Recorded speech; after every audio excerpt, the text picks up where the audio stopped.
Hi, everybody. 30 days since Richard was forcibly removed from his barracks room after submitting requests to be transferred. After a long time, many months of being targeted and retaliated against, the abuse of power using UCMJ because he was a whistleblower. He was a whistleblower, and his unit was complicit in the crimes that he was reporting. And they were retaliating against him. It's as simple as that. It's an inside um, connection with the cartel, with this Mormon faction, with foreign and domestic enemies of the United States. I think that's really important. It reaches that level of foreign and domestic enemies of the United States because Richard was a federal whistleblower for President Trump's administration. He was their corroborating whistleblower reporting the crimes that were going on across the border, the criminal trafficking, and President Trump was the target for this criminal trafficking network. And here comes Richard and is a corroborating federal witness for the Trump administration's need for a secure border and policies that go against uh, cocaine, go against having a country that is addicted to substances. And you see this, you have to have a healthy country in order to be a productive country. So let's make sure that I am on, that I can be heard, because this is so important what I'm going to say tonight. And thank you for sharing my video that I put up earlier today. I don't do just Facebook live streams. I'm not saying I won't, but I don't do just Facebook live streams because Facebook takes down the live streams after a month now. And so I try to, when I do a live stream, I do a live stream to YouTube as well as to Facebook, as to other um, platforms, so that it is all a record of everything that is going on in this case. And so that's why I pre-recorded the video earlier and just uploaded it. So please feel free to share it. Where God bless you if you share it, because it's so important. And I wish I would have went on and talked more about Richard, about it, the importance of Richard and what he was doing, and that he wanted a transfer and they wouldn't give him a transfer. He wanted to be deployed again. They wouldn't deploy him again. He wanted out of there because he was in danger. He feared for his life. And instead, they tampered with paperwork. They leaked paperwork. They continued to retaliate against him. And they did not want him to leave because then he would be out of their jurisdiction. And I think it's very important for people to understand they wanted to keep him under their control which they think they have, but they don't, they don't. Um, and for many reasons, there was a lot of checks and balances in our government. And so they wanted to keep him there because they wanted to do counterintelligence, see who he told, what he knew. And then shortly after that, they took his life. They forcibly removed him from his barracks room, and they took his life because he knew too much, right? He knew too much. He was reporting too much, and he was telling too much, and they had to silence him. And he had absolutely wanted to be, a CID agent, an investigator. He was all about law enforcement, and of course, he was a distinguished honor graduate in basic training for number one in his basic training class, and his AIT class. He was number one and fastest runner in his unit, and guidon bearer, and um, which, and why do I say that? Because he was serious um, about his job and an aspiring soldier. He wanted to be a stellar soldier and an aspiring soldier, and that he loved life. He loved life, and he was building a future for his life. And so all the evidence shows that. And so the tampering is very evident when they tampered with his photograph for Interpol, um, giving a fake photograph uh, that was superimposed by the very prime suspect, Dallas Hart. Like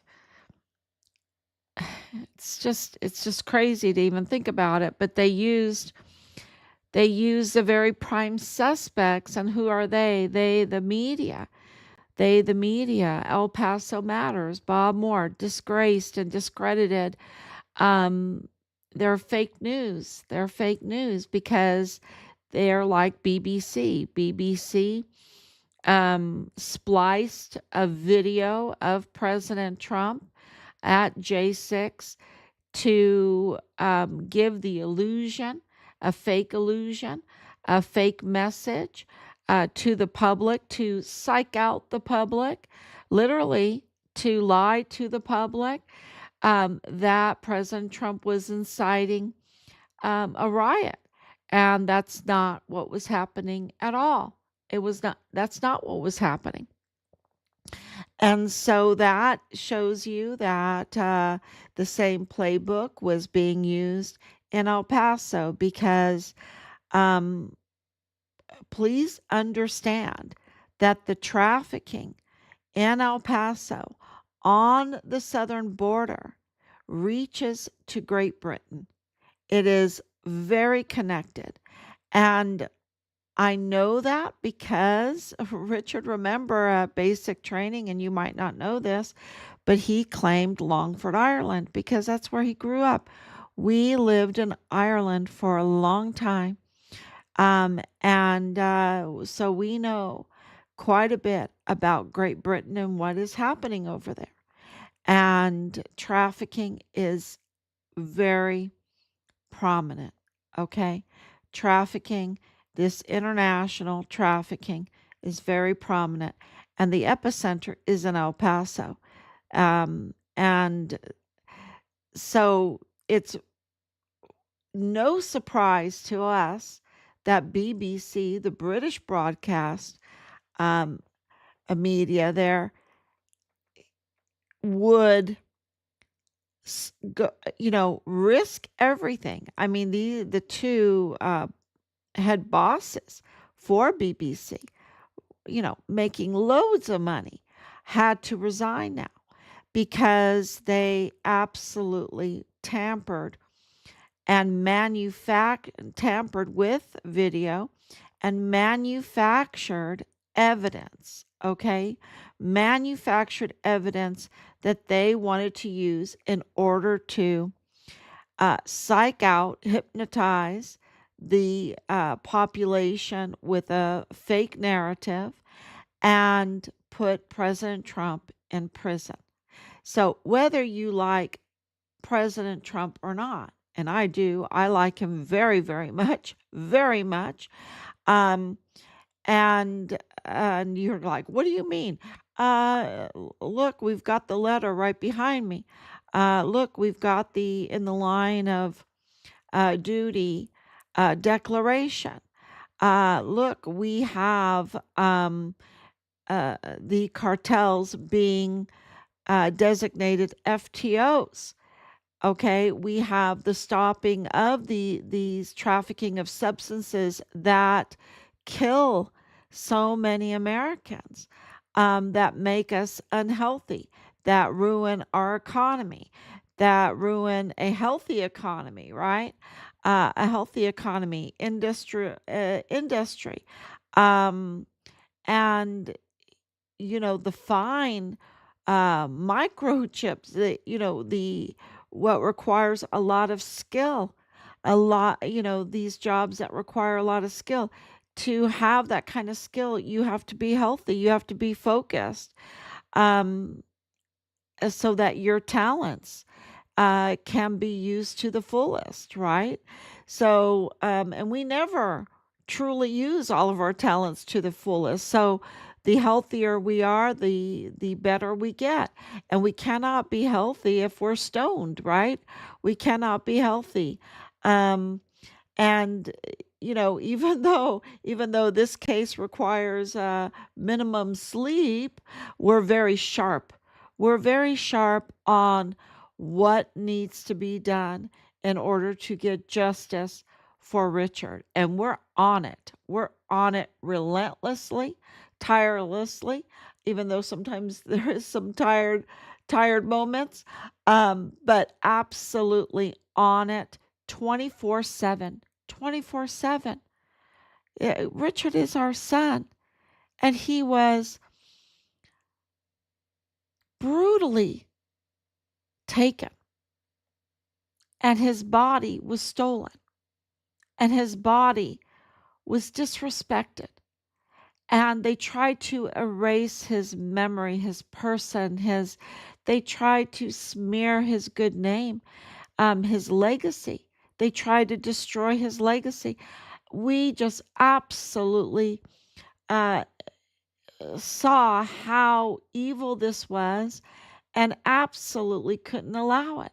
So we have put in all of ourselves into getting justice for Richard and bringing out the truth, because he is not the only one that they tried to do this to. They tried to do this to the President of the United States. They tried to do this to Senator Corral. I don't know Senator Corral. I know that he was the governor of Chihuahua, which, flags go up with that. Um, uh, the governor of Chihuahua when all this was happening to Richard. I know that. So I know that he knows a lot of stuff. I know that he knows. Um, because he has a case against El Diario, um, and Osvaldo Borunda Rodriguez. And I know that the Borundas are in bed with El Paso Matters Bob Moore, with Woody Hunt of El Paso Community Foundation. Which means, put all of that together because of Sylvia Borunda Firth. And Sylvia Borunda Firth has absolutely proven herself to be compromised and unethical. Um, unethical and absolutely willing to do whatever it takes to interfere in the ongoing investigation of our son's case about the brutality of taking his life, about stealing his body, about trafficking it to Mexico, and the disposal system of this funeral home network that is absolutely cartel controlled and a highway to hell. That's what this is. And so we want to talk today about the media and about their place in all of this. They're they're the cars that these criminals use to go to hell, right? Um, and what do I mean by that? Well, because they splice and dice and manufacture false evidence to be used in the courts. um, Media is really important. They splice and dice video, they splice and dice audio, they use prime suspects that are part of their network in order to manufacture stories, fake stories, and they used the prime suspects in our son's case, those that are suspected of taking Richard's life brutally and stealing his body and trafficking it across the border for disposal, um, as uh, sources, as credible sources. And, they're not credible sources, they're um, prime suspects. I mean, it's just unbelievable the unethical, disgraceful um, methods that El Paso Matters with Bob Moore, that is controlled. Their parent company is El Paso Community Foundation, is Woody Hunt's El Paso Community Foundation. And who sits on the board of directors? Sylvia Borunda-Firth, the family of Borunda Rodriguez, who owns El Diario. And, there is lots of connections there, lots of connections. And, it is no wonder when you know all those connections, and we will reveal them when the time is given a green light.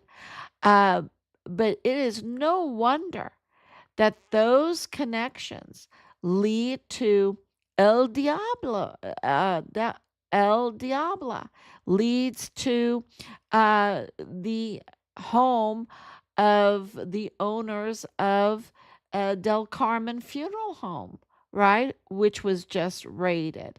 Which these connections lead to the crematorium Plenitude, owned by Rafael Arellano Curon. But the land that um, crematorium, that hell narco crematorium, with all the rotting bodies, rat infested, rotting bodies that, years and years old. These rotting bodies were years and years old. Um, this furnace wasn't used like they portrayed. And think about this, that land. Okay, I want to finish my sentence and then I'll tell you this breaking news. Um, but the land that was on is owned by Rosa Maria Caron Purchase. Um, eh, that's his mother, right? That's Rafael Arleon's Caron's mother. So, and then the manager has now, lost his life in the custody of Carlos Manuel Salas, the prosecutor for the North Zone of Chihuahua. That stinks as witness tampering.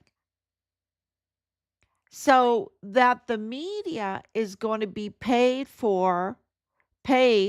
to do this dirty work of manufacturing evidence against their political enemies or against whistleblowers by Governor Maru Campos and others that are part of this Pan Party, Sinaloa, El Chapatos cartel. Um, you know, that's no surprise. And when you look at how they have used that border, exploited that border to do all of this criminal trafficking and of organ harvesting, of illegal C-sections to rip babies out of these mothers and dispose of them at like places like Plenitude Crematorium, and then target homosexual couples for these babies to be adopted, right? With no, what's going on with the paperwork there, right? And of course, all the substances, all of the weapons, all of um, uh, the ammunition, anything on Fort Bliss that wasn't bolted down was up for grabs for smuggling and stealing and trafficking. Fuel, including the fuel, and right, and we know that they were tapping into Pemex.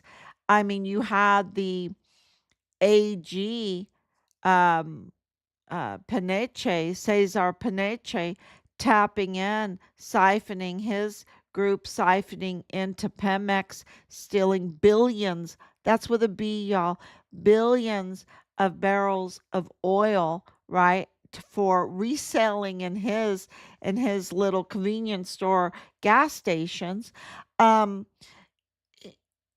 so this whole border thing um was, worth a lot of money to the criminals and anybody that wanted to build a wall or secure the border or stop illegal trafficking so that you had a country, meaning the United States, that was a healthy country and without this organized crime, so that industry could happen, right? That industry could be rebuilt, and that really fine um, um, talents could create things like these chips and you know build the ships again and all the things that require real talent and concentration and health and skills, very skilled workers. um, in order to have a country like that, uh, you can't have this organized crime that is polluting everything, right? Polluting the streets, polluting the mines, and that polluting the health and the polluting the mines is like El Paso Matters, Bob Moore, disgraced Bob Moore, and with the help of Sylvia Barunda Firth, she sits on the board of directors for the parent company of El Paso Matters, which is Woody Hunt's El Paso Community Foundation. And, you know, And Bob Moore, think about this. Bob Moore had the information. They knew who the Mayellas were. They knew who Patrick Crucius. He was now sentenced to life in prison 90 times, I guess, uh, for the shooting of the Walmart mass shooting. They could not do a death penalty they because they couldn't go to trial. They could never have a trial because of the Mayella situation. You had the manager of the federal courthouse, uh, the manager of the very judge that was overseeing the Walmart mass shooting being the family of Patrick Crucius and doing a quid pro quo with El Paso Matters to keep their names silent, to keep their names hidden from the public, right? And a false narrative put out there that Patrick Crucius just randomly picked El Paso. But Patrick Crucius didn't randomly pick El Paso because his brother married a Mayella. His brother works in El Paso. He's an accountant right now in El Paso, the last time I heard, for years now. And when El Paso Matters kept that from the public, that the courthouse manager daughter married Patrick Crucius's brother. When the courthouse manager's son was working in Walmart cybersecurity, was also being an intern working in the DA's office under Jaime Esparza, along with James Bonneau Montoya. When the courthouse manager's son not only was in the DA's office and in Walmart cybersecurity, where he had access to CCTV footage, right, where he could splice and dice, and in the DA's office where he could tamper and manipulate documents. But he was also in the El Paso field office, the federal office, the FBI office, where he could also tamper there under the great tamperer, which is Connell Witten, the assistant special agent there that we know is leaking and blocking information to interfere in the investigation of our son's case that is a capital crime, right? So El Paso Matters had all of this. They had it all in July of 2020. Um, and they kept it from the public. And I'm sure they had it before that um, because of this connection with Woody Hunt to Paul Foster, to Alejandro de la Vega Foster, um, to uh, General John Kelly. This is, big players that have access to all of this intelligence. They knew what was going on in the Walmart mass shooting. They allowed a false narrative to be put out there. Now you know why Ernest Christopher Grant was arrested, right? Why did yeah, that's a whole nother story, but now you know why, because he was putting out a false narrative. He was the media sweetheart.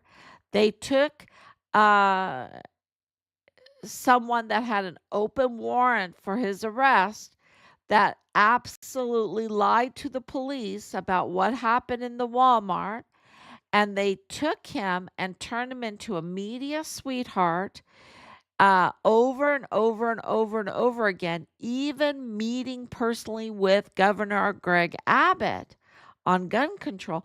They used him for their political agenda against President Trump, speaking the most vile and vulgar lies about what happened in Walmart. And I know it was bloody, right? But what he was speaking was lies to hurt President Trump, to target President Trump. And these were lies, and the media was carrying them, right? Just like BBC with J6, Ernest Christopher Grant was a media sweetheart for the false allegations, the false narrative about what happened with the Walmart mass shooting that targeted President Trump's character, President Trump's policies for a secure border. And because they would do anything to keep that border open, okay? And they were willing to take major witnesses, key witnesses, prime witnesses in the Walmart mass shooting, witnesses that would know the character of Patrick Crusius, would know his health, being autistic, having severe mental health conditions since childhood. They would know his motives. They would know and have interest, uh, an idea of where he would get the money for a gun, for bullets, for how he would plan this out, who paid for his car, who's paid for his car insurance. If his cup was empty and he had no money at all, which the application for appointed counsel declared he had zero money in his cup, um, eh, who bought the weapon, who paid for his gas to get there, who paid for his internet to load up the manifesto to, he says 4chan, but it was 8chan, so he couldn't even get that right. Because he was also blind without his glasses, totally blind without his glasses. He had all kinds of sensory issues because of his severe mental health conditions, and of course his autism. And, so that family member, Michael Mayella Sr., Michael Mayella Jr., Lorraine Mayella, who is part of mental health community, right? That's her job. And Alexis Mayella Crusius, having a very close relationship because she married his brother. And then also all the family members around, right? All the people that went to the wedding, right? That knew that Brian Blake Crusius was Patrick Crusius's brother. This is what the media did not report on, that they should report on. And yet they reported on fake news. They reported on Ernest Christopher Grant's lying words and did not even tell the public that until later, until he was caught, until they were forced, that he was lying, until the damage was done, because they wanted to affect the election. And here's Richard, whistleblowing, being a cooperating whistleblower for the Trump administration, for President Trump's policies about securing the border. And he was documenting it because he was distinguished on a grudge. Richard went and at the age of 15 went and took the college math and German and clept out in one day of 12 college credits. Okay. He was totally focused and totally aspiring, and he documented what was going on. He told us it was so bad. It was so bad. And it is worse than what he even said. He documented it. He was in communication with Washington, D.C., and with IG and the CID and 911 calls and with Child Protective Services. He was in communication with all of them.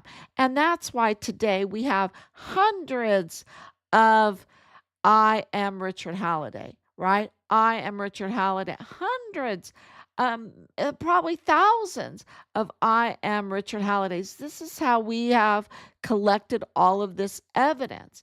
The evidence that Javier Corral, and God bless you that you speak Spanish, because, being alerted to all of these Spanish speaking um, information is so important, because Javier Corral, Gerardo, he was the governor at the time.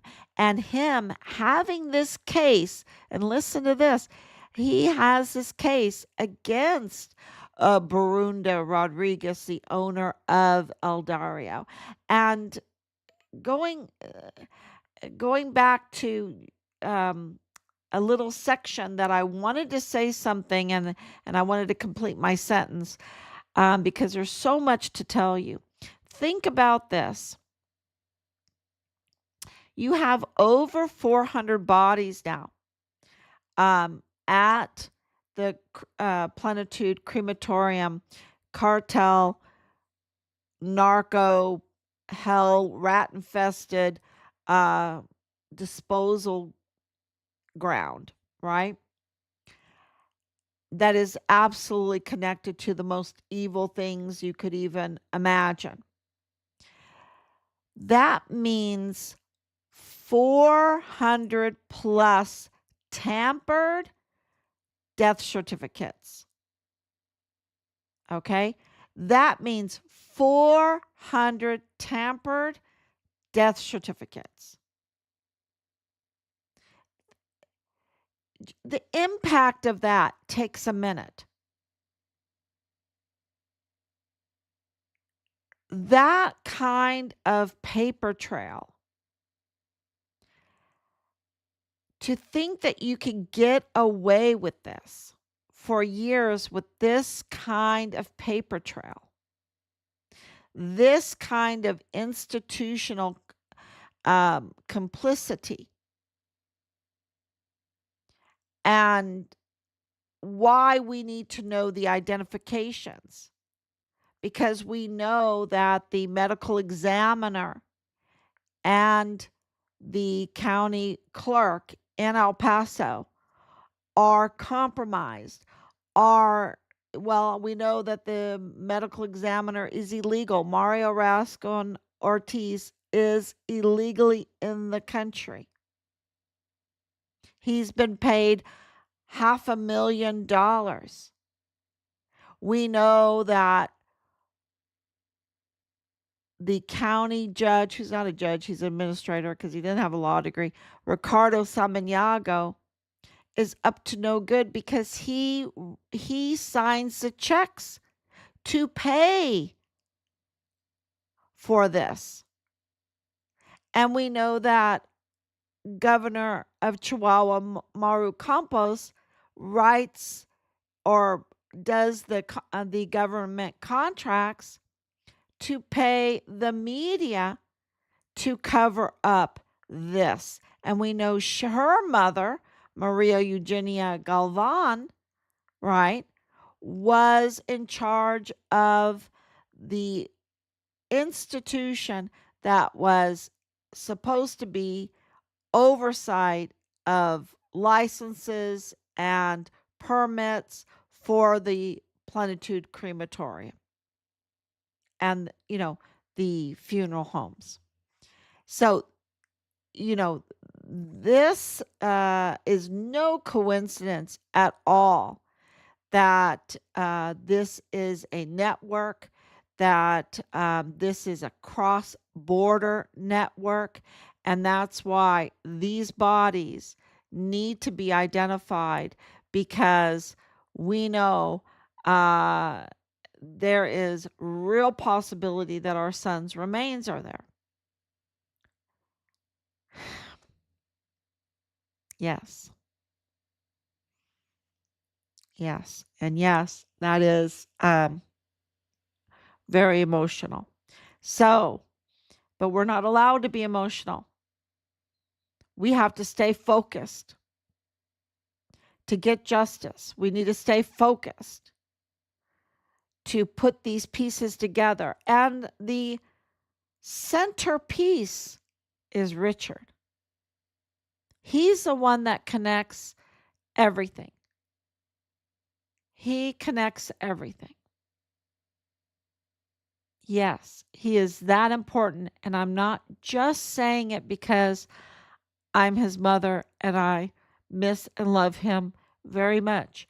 No, he's a centerpiece because he's an uncompromised federal witness, whistleblower, soldier, hero, um, wi- you know, whose legacy is indelible, right?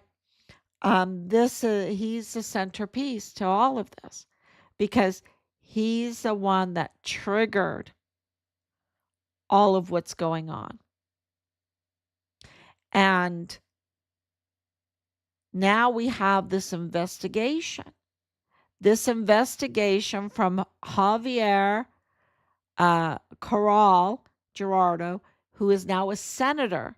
He has an open investigation into Borunda Rodriguez, the owner of El Diario, the family member of Sylvia Borunda Firth. Okay, compadre for Bob Moore's stories, right? Fake stories, the disgraced fake stories. Also, the being called the mob boss, right? He's being called the mob boss, and you have Maru Campos uh, corroborating that by paying him like what 2 billion pesos, which is like $100 million. You know, and if that's split up somewhere or whatever, but this is what is being reported. $100 million, what? To control the minds of the people, to bury stories like Plenitude Crematorium. So what's happening? Because Plenitude Crematorium has been operating with all kinds of problems, and Del Carmen Funeral Home operating with all kinds of problems for a long time. For a long time. So it's because there's a new sheriff in town, and that is President Trump. And now you know why in 2019 and 2020, they were doing, really starting 2016, they were doing everything they can with the Russia, and then they went into the Walmart mass shooting, tried to do a false narrative with that, and of course, then the BBC, the J6, right? They were doing everything they could to get him in prison. And also, the attempts on his life. The attempts on his life. When you're uh, willing to give 2 billion pesos. You can tell I lived in Europe.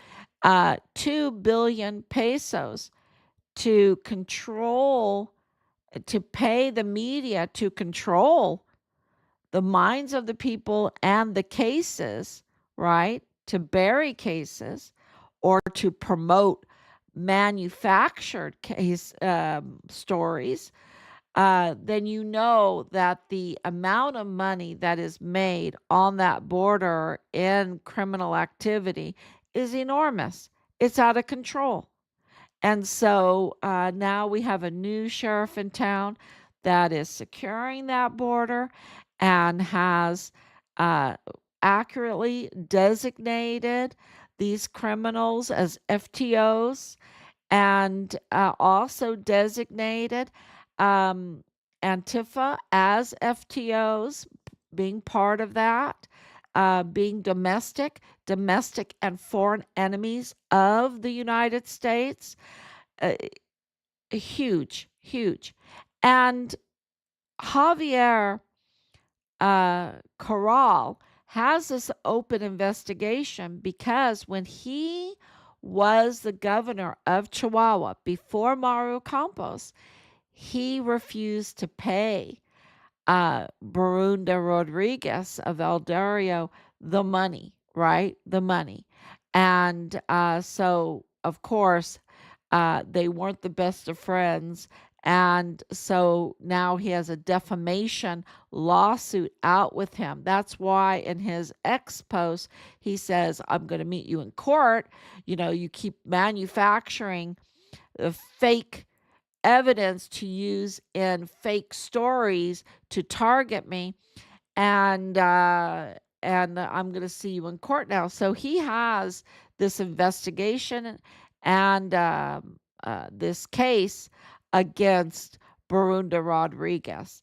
So now you see where they're after him, even to not be able to go over to Texas um, and have this case against him. So that is huge, a huge development in all of this because it has given us an insight of Javier Corral as the governor during the time of Richard. And we know that Chihuahua is a narco state. We know that. And but we also know that the dynamics are much more complicated than just to give a blanket, because we know that the people that live there, because I went there like what 3 dozen times. I went over there, I had people crying on me. They're so sick and tired of this narco control, this cartel narco um, body disposal, you know, organ harvesting, baby C-sections, just using people as commodities, right? And disposing of them. Um, it's just hell. It's just how they're so tired of living like that because then they can't have a healthy economy, right? They can if they are just totally infiltrated and controlled by this narco government, right? Um, so the dynamics to see this senator come and expose Borunda Rodriguez for what he is, a mob boss, a mafioso, right? A mafioso mob boss, is really clarifies and corroborates what we've been saying about Bob Moore, about Sylvia Brunderfirth, about Woody Hunt and Paul Foster and Alejandra de la Vega Foster, about General John Kelly. This corroborates what we've been saying about Maru Campos, about her mother, Maria Eugenia Galvan. And, this absolutely corroborates why this is not being, um, uh, why they're slowing down the process of giving us the identities of these bodies that were found at the Plenitude Crematorium, over 400 now. You have 1,000 families. It, it's so big. People, um, uh, are coming out everywhere now, realizing that they do have a voice, that they can demand justice, that they can demand the remains of their loved ones, that being given an urn full of dust or pulverized construction materials is not acceptable. They don't have to take it.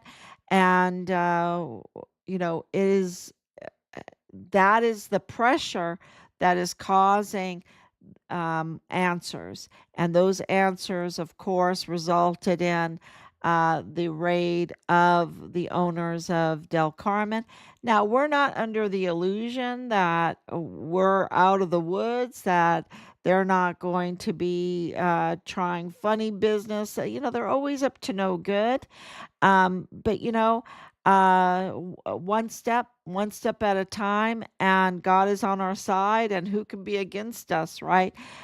Because when truth is on your side, when courage is on your side, when we have hundreds of I am Richard Hallidays helping us, this is moving forward. And of course, President Trump, who's a victim, really, and he doesn't act like a victim at all, because he is like this alpha male, right? This alpha male that is like, taking the bull by the horns, literally, taking the Baphomet by the horns, throwing it down and piercing it like um, Saint Michael the archangel piercing the dragon.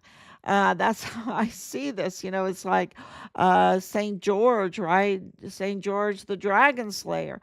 This is the Baphomet slayer here. And but he was absolutely targeted, and and now he's chief law enforcer, right? That's who he is.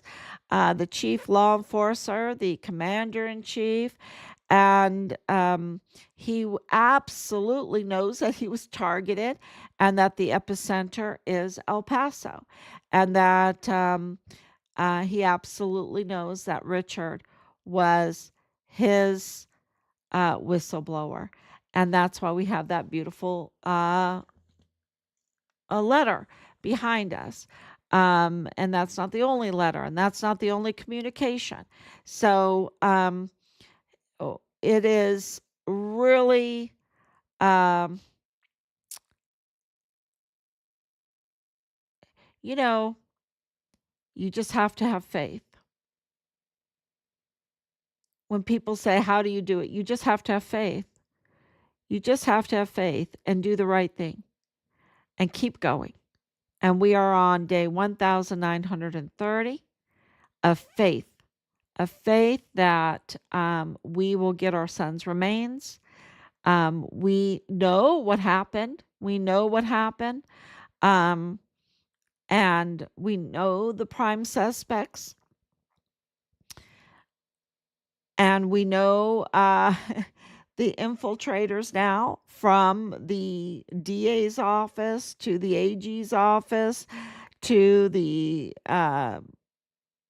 federal courthouse, in the El Paso Magistrate Court, which is totally running illegally at this time because not one judge in there is elected. So that makes them all impersonators. They are all violating the Texas Constitution as impersonators. And I don't know what the penalty for that is. Someone that knows law, please tell me the penalty for these impersonators that are botching every case going through the El Paso Criminal Law Magistrate Court. So we know now in the media, with El Paso Matters, who targeted Richard, who smeared Richard, worked against us every step of the way, did not answer. We had, way more than 15 communications. The only time he ever responded to us was in a live stream when I said way back when, before it was released, that Patrick Crucius, I really think he's autistic. I think he's autistic. He just acts autistic. And that was the only time Bob Moore came on and like, oh, don't say that. And of course, we know now it's official that he's autistic and has severe mental health conditions. Um, you know, it, just always trying to deceive, always trying to keep the truth, never wanting to release the truth, because we know that this was a target. This was a political targeting, bloody political targeting of President Trump. and of course, Richard, where they manufactured from the beginning. I call it the smear kit. The smear kit. They created a smear kit with him by targeting him for months at a time, so that they could do whatever they could to discredit him. It didn't work, y'all. He still has a sparkling, well, he has more than a sparkling um, legacy. He is like deserving of every respect from all Americans, says the President of the United States. His name and legacy is indelible, and he paid the ultimate price in sacrifice for fighting for his country in the line of duty. So he is really a national treasure, right? A total national treasure. And I always called him my treasure. I always call my children my treasures. They're my gold pieces. I always say, "You're my gold piece," um, to all my children and to my grandchildren. So, Richard is the nation's gold piece, and I think his name will always, it's indelible. That's what the President of the United States says, and he doesn't fool around. He doesn't fool around, as we have seen. So, uh, thank you so much for coming on in your time so late. I know it's 2 o'clock in the morning. There's no time to sleep. Um, and Because it's so much that's happening. We don't want to miss it. We don't want to miss it because we want our son's remains. We want justice. We want to see the death penalty on the table for those that are traitors, absolutely traitors to the people, um, to our country. And, because when you're supposed to be defending the Constitution, you're defending the land and the people, the land and the people. It's not a piece of paper. The paper represents the land and the people. Human rights, right? Human rights, and um, eh, to be traitors of that is just, what are you, a demon? You're just a demon. So the death penalty needs to be on the table because the level of these crimes are well deserving of the death penalty, and we're going to continue to identify the crime, document the crime, and file the crime. And if it takes 1,000, oh, well, we're way past 1,000 letters now. Whatever it takes, um, we're going to continue.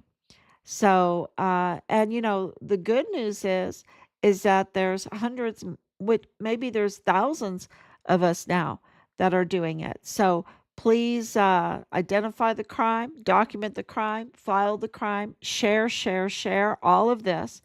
You see, we've posted all kinds of crimes, documented crimes on our Facebook, on our X, on our YouTube website, on our website, and you can document those and file them yourself. People have asked, why aren't there prosecutions? Well, because we have an illegal prosecutor in the 34th Judicial District Attorney's Office.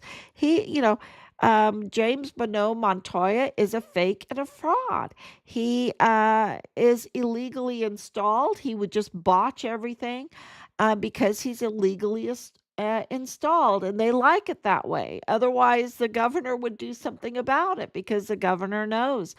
But he's illegally installed in that position, which botches every case. According to the Texas Constitution, he did not sign the anti-bribery statement properly. He has a 2028 stamp on there. It's he did not use his name properly, legally. He's just a disgrace. He's an absolute disgrace. And I will even go into this. I'm pretty motivated tonight. You know, here he is, buddies, with the most despicable trafficker, Mario Ortiz Soroldi, the attorney Mario Ortiz Soroldi, right? And just prosecuting him for soliciting prostitution. But when it came to Max Grossman, uh, he went all out. They were all over him for what? For nothing, for really nothing, a personal, nothing, you know, and that was manufactured clearly. That was over. Uh, that was a target. That's what that was. They were targeting Max Grossman because Max Grossman went and exposed Bob Moore of El Paso Matters, right? So this is, the disgraced and very compromised and biased Bob Moore of El Paso Matters, which involves Sylvia Brunda Firth, which then is the family of uh, Borunda Rodriguez, who owns El Diario. So, um, the dual standards when justice is supposed to be blindfolded, right? Justice is supposed to be blindfolded, and the dual standards is very, very evident. And so, what about the um, AG in Mexico? Well, you have the very person, Carlos Manuel Salas, who tampered with our son's paperwork. There are missing persons paperwork and our son's case at the beginning. Now in charge of Plenitude Crematorium. Okay, so he is absolutely not the guy to have as a prosecutor for the North Zone of Chihuahua. Uh, he should be arrested, right? Because he's living in El Paso. He is registered with his car in El Paso. He has a Texas driver's license. What the heck? He can't do that. But he's doing it. So, how, so, when people say, who's prosecuting? You've got to file, share, pressure. And you have to have faith. You have to have faith, uh, because we're in such a like, oh, if it doesn't happen overnight, then oh well, and I got to move on. No, you've got to have faith.